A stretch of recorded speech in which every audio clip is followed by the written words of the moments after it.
안녕하십니까. 총장님이 이런 말씀하실 줄 모르고 저는 너무 딱딱한 준비를 해가지고 온 것 같은데요. 그거죠. 어떤 기대가 있었는지 모르겠는데, 근데 정말 총장님 이 스토리는 많이 퍼트리셔야 되겠어요. 지금 대한민국 대학에 꼭 필요한 그런 과정인 것 같아요.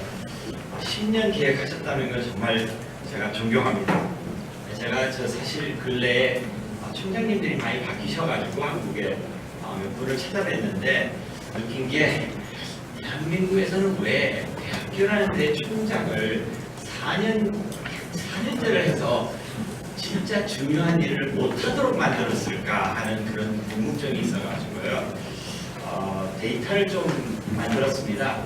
전 세계 20대에 드는 대학들, 50대에 드는 대학들의 지난 3번 동안 임기를 하셨던 총장님들의 그 임기 기간하고 어떻게 선출이 됐는지, 그리고 그분들이 하실 때 어떤 큰 일을 성과를 취임하고 그만두셨는지에 대해서 해가지고 제가 한국 신문에다 기사를 내려고요. 준비를 했는데 제 이름으로 내면 안 될 것 같아가지고 기자님한테 드렸습니다. 그게 기사로 꼭 나올 수 있기를 바랍니다. 평균 13년입니다. 근데 저희 나라는 4년입니다. 4년 동안 뭘 할 수 있는 게 정말 힘든 것 같습니다. 정말 좋은 말씀 해주셔서 감사합니다. 총장님 뒤를 따라서 이런 발표하는 건 좀 겁이 나네요. 그리고 한 가지 제가 이 전문 용어를 제가 전혀 모르기 때문에 한국말로 못하기 때문에 제 발표는 영어로 하겠습니다. 좀 이해해 주세요. 그 대신 천천히 보도록 하겠습니다. 이따가 질문 받는 거는 한국말로 하겠습니다. 우선 초대해 주셔서 감사합니다. 그리고 영광입니다. 전 1년에 311을 출장을 다닙니다. 해외로. 그래서 여러 나라를 다니면서 보면은 미국 스포츠에 대한 얘기가 항상 나옵니다. 미국 스포츠에 대해서요. 근데 한국인으로서 자꾸 미국 얘기만 들으면 조금 슬플 때가 있습니다. 왜냐면 한국에도 좋은 팀들이 많거든요. So anyway, so let's take an example of a Korean baseball league. The national team is currently ranked number 3 in the world, and we even took a gold medal at the 2008 Summer Olympics. And in the meantime, KBO league is drawing bigger and bigger crowd every year as more fans want to watch the game. And I'm sure you're all wondering, why is Y.S. talking about baseball? Although it would be nice to talk about baseball, it's not because I'm asking you to watch baseball. Baseball is one of the most data-heavy sports, and many ways to track and rank performance of teams and players. And unlike any other sports, baseball has been like this since the beginning. It was always that way. In many ways, baseball is the original data-driven business. And we can learn a lot about how to think about data is used in the sports and applied to university. So today, I would like to talk about 3 areas where baseball took advantage of data, ranks, and metrics, as well as talk about how university can learn. Number 1 is alternative metrics. Number 2 is collaborative research, and the last one is efficiency. So let's start with the first point, which is alternative metrics. Some research metrics have been used for years. The most common one is often rolled together into a single number that I think everyone in this room knows about. But even though it's well known, it's very recent. Times Times Higher Education and QS published their first ranking systems only 15 years ago, in 2004. And today, this simple ranking system has become the base of modern higher education and research. But I believe in the next 5 years, it's going to change dramatically. And soon, universities will learn to look beyond this single ranking for opportunities to stand out. To see what I mean, let me first turn to baseball. In baseball, there's an author called Michael Lewis who wrote a book called Moneyball. Has anybody read the book Moneyball or watched the movie? Yeah? Okay. Michael was my roommate in college. It was a book about Oakland A's, right? Oakland A's. The A's created an unprecedented strategy for success. Instead of focusing on traditional data like number of home runs and batting average, they drafted new players based on different metrics that other teams were not using. They were better analysts of data. They were willing to abandon the traditional measurement and focus on new ones like on-base percentage. How often does a player get to the base? On-base percentage, okay? OBP. And in doing that, the Oakland A's were able to compete with much, much richer and better teams like New York Yankees. And the book Moneyball, universities, just like Moneyball, universities will begin to pay more attention to new statistics where they're doing well or could do well. They will begin to define their own specific advantage by looking past the traditional ranking system and driving deeper into specialized area of interest. This shift is already taking place. For example, Sustained Development Goal, or SDG. This metric was announced at the THE conference at KAIST in April. Currently, 11 SDGs have metrics associated with them, like the number 4, which is quality education, or number 13, which is about climate. And all of the data is voluntarily contributed by different universities. These new matrices are a response to UN SDG goals that 한국대학랭킹포럼 launched very proudly. That was Korean. Who will find themselves leading these rankings and contributing heavily to UN SDGs? 박총장님 just talked about the impact to the society of the research. This is what we're talking about. Actual impact to the society. Finding a niche, specialty, an expert in something like SDG is not just good for the society, but it leads to real, tangible benefit for the university as well. This specialized focus allows universities to promote themselves and attract the best quality students and faculty. You can imagine how top SDG research university will attract top climate scientists, which will in turn get more money from NRF, which will in turn bring the ranking up in that area, and then will attract more top geologists. So slowly, excellence in one area becomes excellence in multiple areas. And metrics from baseball.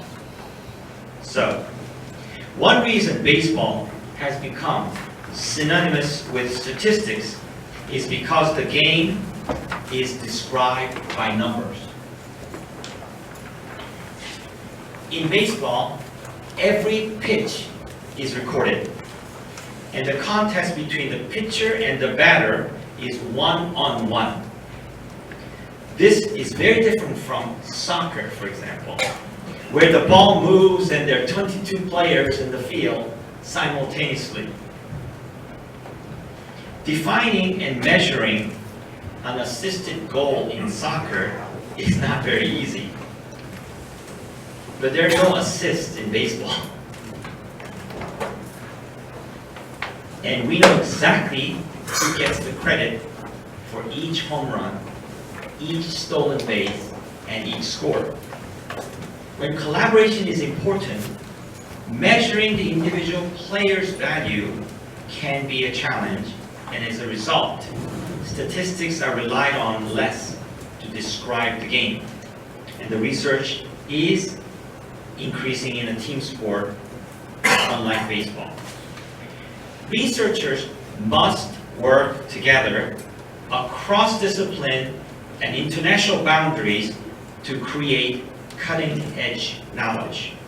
This means we should be less reliant on statistics that focus on one university or one researcher or one rank. We should focus on collaboration. The value of collaboration and the effect that it has on research quality is very well known, but the challenge today is how do we choose our teammate? Before you try to answer that question, let's first survey the current state of collaboration in Korea. As you can see, Korea's collaboration internationally is relatively low. It's relatively low against US or Europe. In 1997, 22% of all the paper published had international collaboration. Over here, 22%. That same year, over 5% of the paper were created with academic and corporate collaboration. In both cases, the rates were higher than Europe and higher than US. 20 years later, these trends are completely reversed, and Korea now lags behind the US and Europe in these two metrics. Many Korean universities have responded by outwardly embracing the notion of international collaboration, even as purely national collaboration continues to dominate. One important way that universities in Korea and throughout the world have attempted to build international collaboration was by signing MOUs, Memorandum of Understandings. This practice has become very common, and the number of MOUs signed between Korean universities and international counterparts, establishing language programs, exchange programs, and research programs has exploded.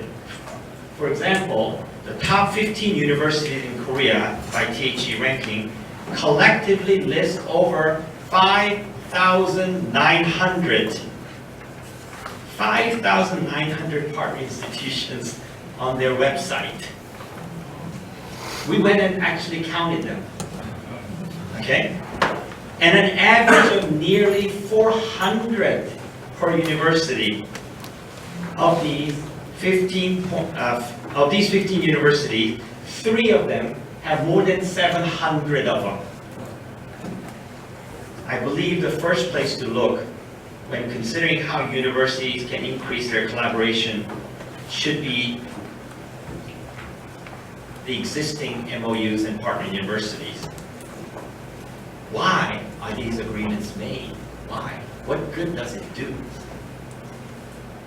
More important, what are the criteria to have these MOUs? Is it just to have an announcement and be proud? We should think very carefully about collecting hundreds of these, instead listing partners that can really matter to your collaboration. I suspect the future will see increased focus on identifying, building, and deepening the effective relationship that university already has. if signing with a partner institution is to boost international collaboration, I'm worried that follow-through is incomplete. As we have seen, the numbers show that international collaboration in Korea is simply not growing. One solution, in my opinion, to international collaboration is found not at the university level, but at the individual researcher level.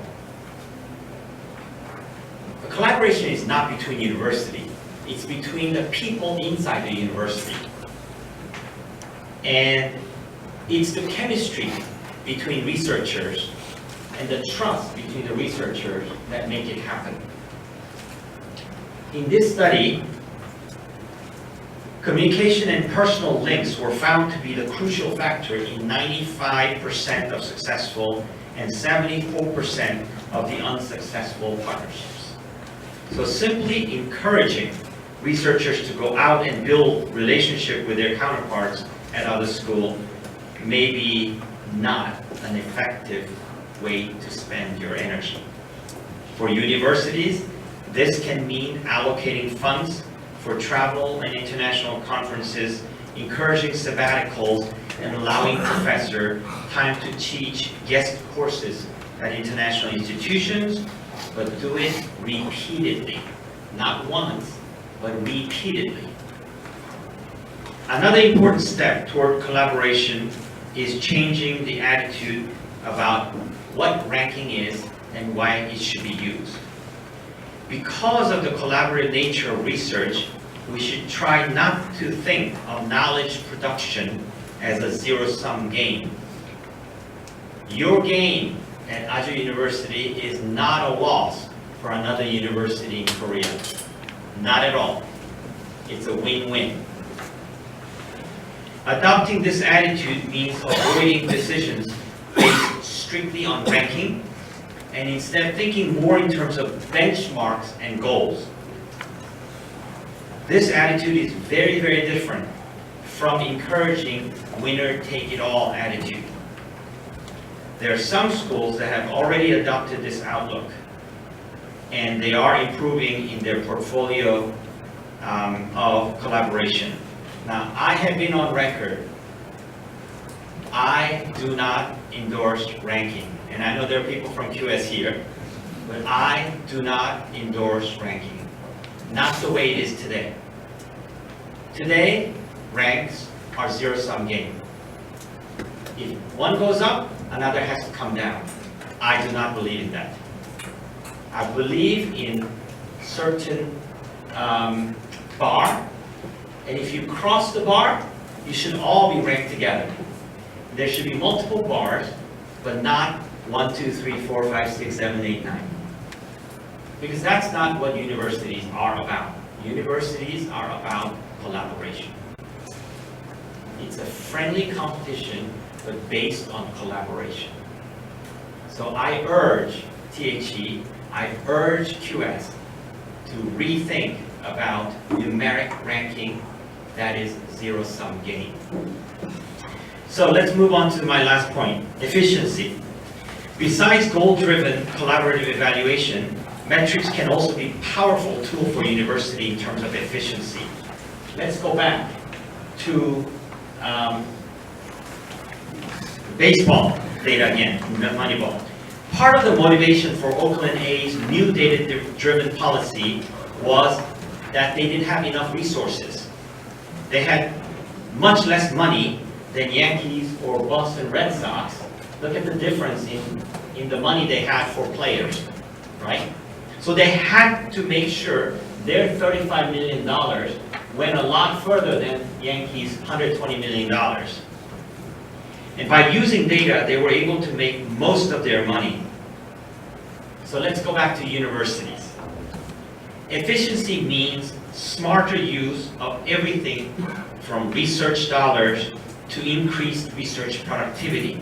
And Korean universities are already in much better position than A's in terms of resources. In 2018, gross expenditure for research and development, otherwise known as GERD, in Korea was an incredible 4.5% of GDP. The highest in the world. In the world. Only Israel has similar level of federal research and research investment. Okay? In addition, Korean universities benefit from a history of deep collaboration and investment from its technology sector in companies like Hyundai, Hanwha, and Samsung. In 2018, the percentage of papers published with academic corporate collaboration by KAIST, Seoul National, or Seongjinkwande were 6.3, 5.2, and even 13.9%. Now compare that with Stanford's 6.5%, or Cambridge's 6%, or Harvard's 5.3%. However, despite high GERD and heavy collaboration with industry, Korean research overall has much lower field-weighted citation impact, just barely over the average of 1. Clearly, there's a lot of room to grow. One of the best ways to improve collective research profile is not to search for more money, but to be more efficient with the money you have. This is Elsevier's specialty. We try to help unlock the insights from the data. We try to help businesses and researchers in many different industries to be more efficient than ever before. For example, one of our health science products called Intellect helps pharmaceutical companies streamline their research and drug development. Actually, what Intellect does is, there's data inside your company that is confidential. And then there's the public data. We combine the two inside your server so you can have the benefit of the both combined. You don't have to do separate research. You do it together. For universities, Elsevier can help guide resource allocated by showing them their strength and weakness. This product called Via Oncology is a specialty in just oncology, and it's for doctors. This allows all of the clinical path for how to treat a cancer patient and increase the efficiency. We are now taking Via Oncology to Via Cardiology, to Via Dermatology, and so on and so forth. And this is going to expand over the coming years. Tools like SciVal and Scopus, I think you know very well. It has the data, the evidential data to make better decisions on campus. And for researchers, we try to create a seamless process that lets you spend less time writing and editing research papers and more time reading about development and doing actual science. But as Elsevier will tackle these problems differently too. We hope to increase productivity by offering ways for researchers to connect the many different platforms they use throughout the research process into one streamlined process. We're going to call it something, but right now we call it Research Operating System. And unfortunately, there's no university in Korea who is a pilot partner yet. And we'd like to see somebody do that. A baseball player does not carry his bat, his glove, and his helmet in separate bags. He carries them all in one bag. Why should researchers keep their equally important tools and data separately in different bags? So the next time your friends are talking about baseball, or you see a game on television, I hope you're going to think about research at university and about metrics. The metrics are going to help you make better decisions. As President Park said earlier, metric-based decision-making is going to be much more accurate. So I hope that we and other companies that are able to provide this kind of data services will be able to help the Korean universities become more efficient. Thank you.